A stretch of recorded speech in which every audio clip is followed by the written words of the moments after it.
వందనాలండి. అయ్యగారికి వందనాలు. మీకు వచ్చిన అందరికీ కూడా వందనాలండి.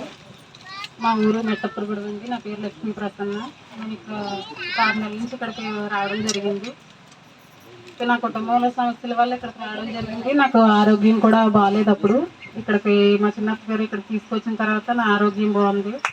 తర్వాత నా కుటుంబంలో సమస్యలు కూడా తీరినాయి. మొన్న పోయిన సోమవారం రోజు మా ఆయనగారు ఆటో పట్టుకుని మాటేరు వెళ్ళారండి.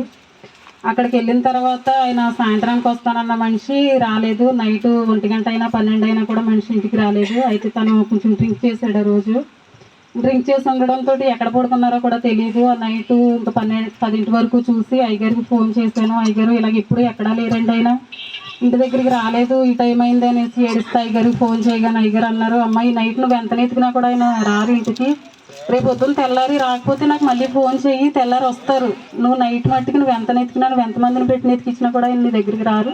క్షేమంగా అయితే ఉన్నారైనా పడుకున్నారు, వస్తారు, నువ్వు కంగారు పడకమ్మా, అసలు నువ్వు ఏడవద్దు, నువ్వు బాధపడొద్దు అని అయ్యగారు అయ్యాల ధైర్యం చెప్పారండి నాకు.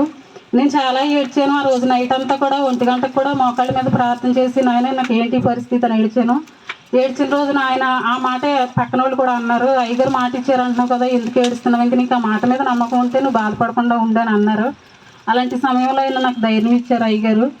ఆ అయ్యగారు మాటను పట్టుకుని కరెక్ట్గా అయ్యగారు ఏ మాట అయితే ఏ టైంకి అయితే వస్తారని అన్నారో తెల్లారి పొద్దున్న ఎవరో మనిషి తీసుకొచ్చి ఇంటికాడ దించారు ఆయన్ని. అయ్యగారు చెప్పిన మాట నెరవేరింది. ఒక అడుగు ఆలస్యమైనా కూడా ఆయన మా ఇచ్చిన మాట నాకు దేవుడి ద్వారా మాట్లాడిన మాటలు నెరవేరినాయండి. చిన్న సాక్ష్యం దేవుడు దీవించిన గాక.